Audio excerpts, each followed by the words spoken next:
The phone in my lap buzzed and a text message glowed on the screen.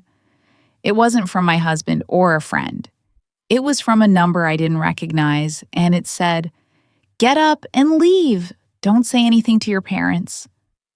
My world stopped. The smell of my mom's pot roast filled the air around me. My dad was telling some boring story about his coworker. Everything seemed normal, but my hands were shaking as I stared at those words. The clinking of silverware against plates sounded louder than usual. My heart started beating so fast I thought my parents might hear it. I looked up at them, sitting across the dining room table. Mom was cutting her meat into perfect little squares, like she always did. Dad was gesturing with his fork as he talked. They looked like the same people who raised me, who tucked me into bed when I was little, who came to my school plays. But something about that text message made my skin crawl. Who would send me something like this? And why did every instinct in my body tell me to listen? These Sunday dinners had been going on for years. Ever since I got married and moved out, my parents insisted we get together every week. It was always the same routine. I'd drive over to their house at exactly 6 o'clock. Mom would have dinner ready and waiting. We'd sit in the same spots we'd sat in since I was a kid. We'd talk about safe topics like the weather or what was happening in the neighborhood. Nothing too deep or personal, nothing that might rock the boat. My parents were good at keeping things surface level. Dad worked in accounting and had for 30 years. Mom stayed home and kept the house spotless. They went to church every Sunday morning and Wednesday night. They knew all their neighbors and always brought casseroles when someone was sick. From the outside, we looked like the perfect American family. But there was always something underneath that I couldn't put my finger on. Growing up, I learned not to ask too many questions. When I was curious about our relatives or why we never visited anyone, Mom would get quiet and change the subject. When I wondered why Dad got so many phone calls late at night, he'd say it was work stuff and send me to my room. There were always whispered conversations that stopped when I walked into a room, always locked filing cabinets and drawers I wasn't allowed to open, always explanations that never quite made sense. But I pushed those feelings down because I wanted to believe my parents were good people. I wanted to trust them. Even as an adult, I kept coming to these dinners because it felt like the right thing to do. Honor your father and mother, right? That's what they taught me in Sunday school all those years ago. Tonight felt different, though, even before the text message arrived. Mom seemed nervous, checking the clock more than usual. Dad kept looking toward the front window, like he was expecting someone. When I asked if they were having company later, they both said no too quickly. Their answers didn't match up when I asked what they'd been doing all week. Little things that might not mean anything, but added up to make me feel uneasy. I tried to focus on what Dad was saying about his coworker, but the words on my phone screen kept flashing in my mind. Get up and leave. Don't say anything to your parents. My palms were sweating. I set my fork down because my hands were shaking too much to keep eating. I needed to make a decision right now. Either I was going to ignore this message and pretend everything was fine, or I was going to trust whoever sent it and do something that would change everything. The smart thing would probably be to stay, to laugh it off as a prank or a wrong number, to finish dinner and go home to my husband and tell him about the weird text I got, to keep living the same safe, predictable life I'd always known. But something deep in my gut told me that staying would be a mistake. Something primal and scared was screaming at me to run. I stood up so fast my chair scraped against the hardwood floor. Both my parents stopped talking and looked at me with surprised faces. Mom had her fork halfway to her mouth. Dad's eyebrows went up the way they did when he was annoyed. "Where are you going, honey?" Mom asked in that sweet voice she used when she was trying to control a situation. I opened my mouth, but no words came out. The text message had been very clear. Don't say anything to your parents. But how do you just leave in the middle of dinner without explaining yourself? How do you walk out on the people who raised you without a single word? I have to go, I managed to say. My voice sounded strange and shaky. Go where? Dad asked. His voice had an edge to it now. We're in the middle of eating. I just remembered something I have to do. The lie came out clumsy and obvious. I grabbed my purse from the counter and headed toward the front door. This is very rude, Mom called after me. We made this dinner for you.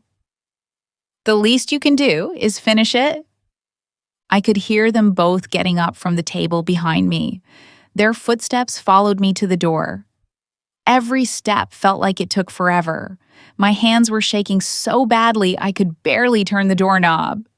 I expected one of them to grab my arm or block my path, but they just stood there watching me with confused and angry expressions. We'll talk about this later, Dad said, in the voice he used when I was in trouble as a kid. Whatever's gotten into you, you need to figure it out. I didn't answer. I couldn't look back at their faces. I just opened the door and walked out into the cool evening air. As soon as I was outside, I started walking faster toward my car. My heart was pounding so hard I felt dizzy. I kept expecting to hear the front door open behind me, kept expecting them to come after me and demand an explanation. But they didn't. I made it to my car and got inside with shaking hands. I locked the doors and sat there for a minute, trying to catch my breath. Through the dining room window, I could see my parents standing together, watching me. They looked smaller from this distance, older, more fragile than the powerful figures from my childhood. I started the engine and drove away without looking back. 3 blocks from their house, I pulled over in an empty parking lot and stared at the phone number that had changed everything. My finger hovered over the call button. Once I made this call, there would be no going back.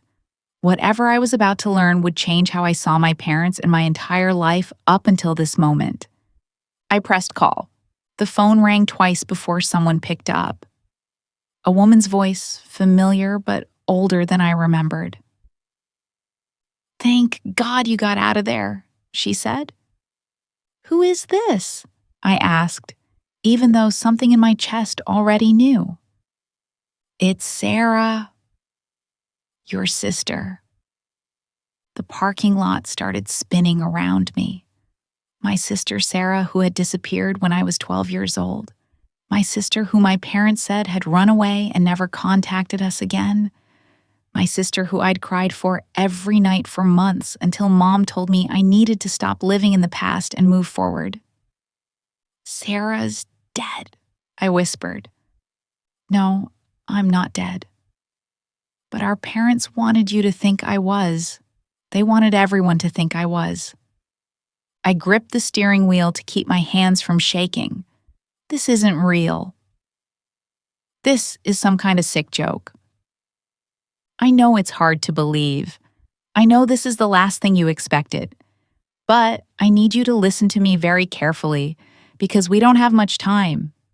Those people you just had dinner with, they're not the people you think they are. They're our parents. No, they're not. They stole us when we were little kids. Our real parents have been looking for us for over 20 years. The words hit me like a physical blow. I couldn't breathe. The parking lot lights were too bright, and everything felt surreal, like I was watching someone else's life happen on a movie screen. "That's impossible," I said. "I remember being little. I remember growing up in that house. You remember what they wanted you to remember. The memories from before we came to live with them, those got buried or explained away. Think about it. Do you have any pictures of yourself as a baby? Any records from when you were really small? I tried to remember baby pictures, hospital bracelets from when I was born, anything that proved I'd always been their daughter. But now that I was really thinking about it, all my earliest memories started around age 4 or 5. Everything before that was just stories my parents had told me. Even if that's true, I said, why didn't you take me with you when you left? I didn't leave. I was taken. Sarah's voice got quiet. When I turned 16, I started asking too many questions. I wanted to know why we didn't have any other family, why we never went anywhere or met new people, why they watched us so closely all the time. I found some papers hidden in Dad's office that had our pictures on them, missing children reports. Missing children reports. Our real names, our real birthdays, everything. I confronted them about it and they locked me in my room, said I was sick and confused, said I needed help. The next week, they sent me away to what they called a special school, but it was really a place where they keep kids who know too much. I've been trying to get back to you ever since. I thought about how my parents had explained Sarah's disappearance. They said she'd been acting out, getting into trouble, hanging around with bad kids. They said she'd run away one night and left a note saying she never wanted to see us again. They said we had to accept that some people make choices that hurt the ones who love them. If this is true, I said, why are you contacting me now? Why tonight? Because I finally found our real family. Our real parents never stopped looking for us. When I told them where you were, they contacted the police. There was going to be a raid on the house tonight. That's why I had to get you out of there. I couldn't let you be in the middle of that. As if she had summoned them, I heard sirens in the distance, getting closer. My phone buzzed with a text message from Mom. Where did you go? Come back right now. We need to talk. Then another one from Dad. You're making a big mistake. Come home and we'll explain everything. Then Mom again. You don't understand what you're doing. These people who contacted you, they're dangerous. They want to hurt our family. I showed the messages to no one, but read them out loud to Sarah. They're scared, she said. They know their time is up. Don't let them manipulate you. That's what they do. They make you feel like you're the problem, like you're being unreasonable or ungrateful. The sirens were getting louder. I could see flashing lights heading in the direction of my parents' neighborhood. I need to see you, I told Sarah. I need proof that you're really my sister. I'm at the coffee shop on 5th Street, the one near the bookstore where we used to go when we were kids. Do you remember? I did remember. Suddenly I remembered a lot of things I hadn't thought about in years. Sarah reading to me in the children's section. Sarah holding my hand when we crossed the street. Sarah braiding my hair and telling me stories about the adventures we'd have when we grew up. I remember, I whispered. I'll be waiting for you. I drove across town in a daze. Everything looked different, like I was seeing the world through new eyes. The streets I'd grown up on, the places that had always felt like home, now seemed strange and unfamiliar. Had I really been living a lie my entire life? Were the people I called Mom and Dad actually strangers who had stolen me away from my real family? The coffee shop was almost empty when I arrived. Sarah was sitting at a corner table with her back to the wall, like she was watching for danger. I recognized her immediately, even though she was older now. Same dark hair, same green eyes, same small scar above her left eyebrow from when she fell off her bike when we were little. She stood up when she saw me, and we just looked at each other for a long moment. Then she opened her arms, and I fell into them, crying harder than I'd cried since I was a child. She smelled like the same vanilla perfume she used to wear. She felt solid and real and alive. I missed you so much, I sobbed into her shoulder. I missed you too. I never stopped trying to find a way back to you. We sat down, and she pulled out a manila folder filled with documents. Pictures of two little girls who looked like us but younger, missing person reports with our faces on them, birth certificates with names I didn't recognize, medical records showing we'd both been born in a hospital 3 states away. Our real names are Emma and Sophie Chen, Sarah said. I'm Emma. You're Sophie. We were taken from a park when I was 8 and you were 5. Our parents, our real parents, they never gave up looking for us. I stared at the birth certificate with my face and the name Sophie Chen. It felt like looking at a stranger, but also like coming home. What happened to us? How did we end up with them? The people you call your parents, they're part of a group that takes children and places them with families who can't have kids of their own. But it's not legal adoption. It's kidnapping. They steal kids and create fake paperwork to make it look legitimate. But why us? Why did they choose us? Because we fit the profile. We were young enough to adapt and forget. We didn't have any obvious physical traits that would make us stand out, and our real parents were immigrants who didn't have a lot of resources to fight the system when the police couldn't find us. My phone buzzed again. This time, it was a call from Dad. I let it go to voicemail, then another call from Mom, then a call from a number I didn't recognize. Don't answer any of them, Sarah said. They're going to try everything they can think of to get you back under their control. But what if they really do love me? What if they took me because they wanted a daughter and thought they were giving me a good life? Sarah reached across the table and took my hands. Sophie, love doesn't involve lying to someone their entire life. Love doesn't involve stealing someone away from their real family. These people, whatever their reasons were, they committed a crime. They took away your right to know who you really are. I thought about all the times growing up when I'd felt like something was missing. All the times I'd looked in the mirror and wondered why I didn't look more like my parents. All the times I'd felt like an outsider in my own family. What about our real parents? Are they still alive? They're alive and they want to meet you. But only when you're ready. They don't want to pressure you or make you feel like you have to choose between your old life and your new one. What's my old life now? Everything I thought I knew was a lie. Not everything. Your husband loves you for who you are. Your friends care about you. Your job, your home, your life that you built as an adult. That's all real. It's just the foundation that was built on lies.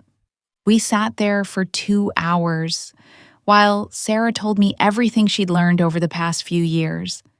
How she'd escaped from the facility where they'd kept her. How she'd slowly pieced together our real story. How she tracked down our biological parents and spent months convincing them she was really their missing daughter. She showed me pictures of them. A middle-aged Asian couple who owned a small restaurant. They looked kind but tired, like people who had been carrying a heavy burden for a very long time. In some of the pictures, they were holding signs with our faces on them, standing at rallies for missing children. They look like us, I said, tracing my finger over the woman's face. She had my nose and my chin. They do. And they have stories about us from when we were little, things that our fake parents would never know. Like what? Like how you used to sing yourself to sleep every night. The same song over and over. Twinkle, twinkle, little star. But you always change the words to be about animals. Twinkle, twinkle, little cat. Twinkle, twinkle, little dog. A chill ran down my spine. I still did that sometimes when I couldn't sleep, but I'd never told anyone about it. I thought it was just a weird habit I'd developed. And you were afraid of butterflies, Sarah continued. Most kids think they're pretty, but they terrified you. You'd run away crying whenever you saw one. I still hated butterflies, but I'd never known why. My parents had always told me it was silly to be afraid of something so harmless. How do you remember all this? Because I was your big sister. It was my job to take care of you and protect you. I failed at that once, but I'm not going to fail again. My phone rang again. This time, it was my husband. I answered it because I knew he'd worry if I didn't. Hey, babe, where are you? I thought you'd be home from dinner by now. I'm with someone I need to talk to. I'll be home later. Is everything okay? You sound weird. I looked at Sarah, who nodded encouragingly. Everything's going to be okay, but I have a lot to tell you when I get home. Just know that I love you, and none of this changes anything between us. Now you're scaring me. What's going on? I'll explain everything tonight, I promise. After I hung up, Sarah and I talked about what would happen next. The police would want to interview me about my life with my fake parents. There would probably be a trial if they were caught and charged.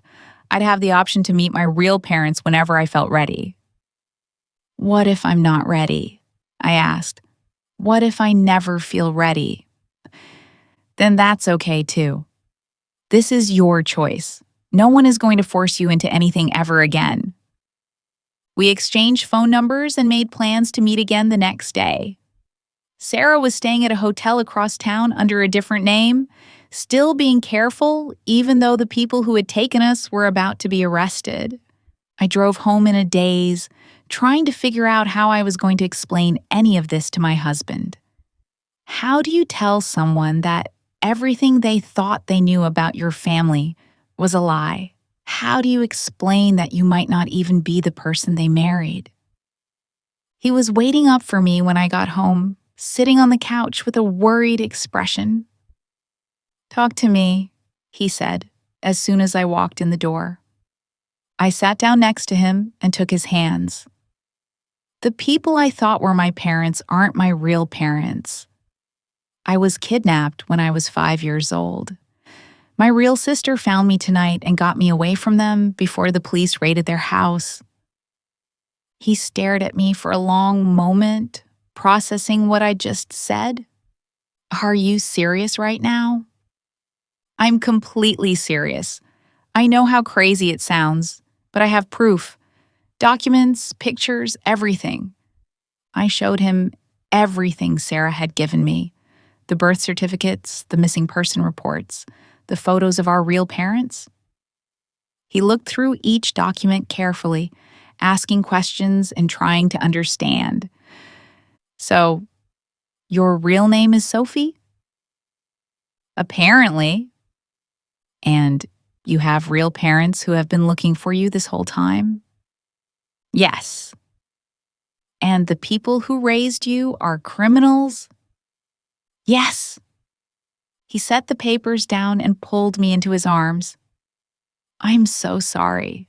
This must be incredibly overwhelming. I don't know how to feel about any of it. I keep thinking I should be angrier, but mostly I just feel numb. That's probably normal. This is a huge shock. It's going to take time to process. We stayed up most of the night talking through everything. He asked about Sarah, about our real parents, about what I wanted to do next. He never once made me feel like this was too much for him to handle, or like it changed how he felt about me. "You're still the same person I fell in love with," he said, when I worried out loud about losing my identity. "Your personality, your values, your heart, that's all you. That's not something that can be stolen or faked." The next morning, my phone was full of voicemails and text messages. Some from my fake parents, some from numbers I didn't recognize, some from my real parents' lawyer. Sarah had given them my contact information, and they wanted me to know they were there if I needed anything. But they weren't going to pressure me to meet them before I was ready. The voicemails from my fake parents started out angry and demanding, then shifted to sad and pleading. They wanted me to come home so they could explain everything. They said there were things I didn't understand, things that Sarah was lying about. They said they loved me and had always tried to do right by me, but I didn't call them back. For the first time in my life, I felt like I had the power to choose what kind of relationship I wanted with them, if any. A week later, I met with a detective who was working on the case. She told me that my fake parents had been arrested and charged with kidnapping, child trafficking, and falsifying government documents. They were part of a larger ring that had been operating for decades, taking children and placing them with families who paid large sums of money for the service. "Were there other kids?" I asked. "Many others. Your case is helping us identify and contact families who thought their children were gone forever." She asked me dozens of questions about my childhood. Things that had seemed normal at the time now took on sinister meanings. The way we never went on family vacations or visited relatives. The way my parents always homeschooled me until high school. The way they moved us to a new town when I was 8 years old and told me we had to start fresh. "They were careful," the detective said. "They gave you a good life because happy, well-adjusted kids don't ask as many questions. They genuinely cared for you, but that doesn't change the fact that what they did was wrong." 2 weeks after that terrible dinner, I was ready to meet my real parents. Sarah came with me for support, and we drove to a small restaurant across town where they were waiting. I was more nervous than I'd ever been in my life. What do you say to parents who lost their child 20 years ago? How do you bridge that gap? They were sitting at a corner booth, holding hands and watching the door. When they saw us walk in, the woman started crying. They both stood up but didn't rush over to us. They waited for us to come to them, giving us the space to move at our own pace. "Sophie?" the woman said. Her voice was soft and hopeful. "Yes," I said. "I'm Sophie." "We never stopped believing we'd find you," the man said. "Not for a single day." We sat down, and they told me stories about what I was like as a little girl. How I loved to help cook in their restaurant kitchen. How I always insisted on wearing mismatched socks because I thought it was more interesting. How I once tried to adopt every stray cat in the neighborhood. They didn't ask me to call them mom and dad. They didn't expect me to immediately love them or want to move back in with them. They just wanted me to know that they had never forgotten me and that I always had a place in their family if I wanted it. Over the next few months, we built a relationship slowly. I started visiting their restaurant on weekends, learning to cook the dishes they'd tried to teach me when I was little. I met my aunts and uncles and cousins, a whole extended family I'd never known existed. My fake parents tried to contact me from jail. They sent letters apologizing and explaining their side of the story. They said they'd never meant to hurt anyone, that they'd truly loved me and Sarah and had tried to give us the best life they could. They said they hoped someday I'd understand and forgive them. I never wrote back. I didn't hate them, but I also didn't owe them forgiveness. They had made choices that affected my entire life without my consent. They had stolen years from my real parents and from me. The love they claimed to feel didn't excuse what they had done. Sarah and I grew close again quickly. All those years apart seemed to disappear when we were together. She helped me remember things from our early childhood that I'd forgotten or suppressed. She filled in gaps in my memory and helped me understand who I'd been before I became someone else. My husband was incredible through all of it. He came with me to family dinners at my real parents' restaurant. He listened when I needed to talk through my confusing emotions. He held me when I cried about all the lost time and missed memories. He never once made me feel like my complicated situation was a burden on our marriage. The legal case took almost a year to resolve. My fake parents were sentenced to 15 years in prison. The judge said their crimes had affected dozens of families and countless children over several decades. Other families came forward with similar stories. Other stolen children were reunited with their real families. I testified at the trial, but I didn't ask for a harsh sentence. I just wanted the truth to be told, and for justice to be served. I wanted other families to have the chance at healing that Sarah and I had been given. Now, 2 years later, I have relationships with both sets of parents in different ways. My real parents and I are building something new together, getting to know each other as adults while honoring the connection we lost when I was 5. It's not the same as growing up together, but it's meaningful and real. I still struggle sometimes with questions about identity and belonging. I still have moments when I wonder who I might have been if I'd grown up with my real family. I still feel angry about the years that were stolen from all of us. But I've also learned that family isn't just about blood or shared history. It's about the people who choose to love and support you, who show up when you need them, who accept you for who you are. My husband is family. Sarah is family. My real parents are becoming family. Even some of the friends who stood by me during this difficult time feel like family. The people who raised me taught me some good things, even if their foundation was built on lies. They taught me to work hard, to be kind to others, to value education and stability. I don't have to throw away every lesson from my childhood just because the people who taught them were criminals. But I also learned that I don't owe anyone my loyalty or love just because they claim to have my best interests at heart.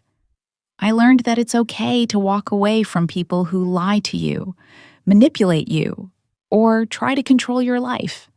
I learned that sometimes the most loving thing you can do for yourself is to choose your own family. That text message that night at dinner saved my life in more ways than one.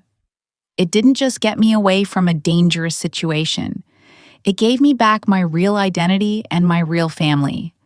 It taught me that I have the power to make my own choices about who I want in my life and how I want to live. Sometimes, people ask me if I regret anything about how that night went down, if I wish I'd handled it differently or given my fake parents a chance to explain themselves first. The answer is no. They'd had 20 years to tell me the truth, and they chose to keep lying. They'd had countless opportunities to do the right thing, and they chose to protect themselves instead. I'm grateful for Sarah's courage in reaching out to me. I'm grateful for my real parents' persistence in never giving up the search. I'm grateful for the chance to build authentic relationships based on truth instead of lies. And I'm grateful for that mysterious text message that changed everything, even though it was the scariest moment of my life. My real name is Sophie, and I'm finally living as myself. What would you have done? Let me know in the comments below.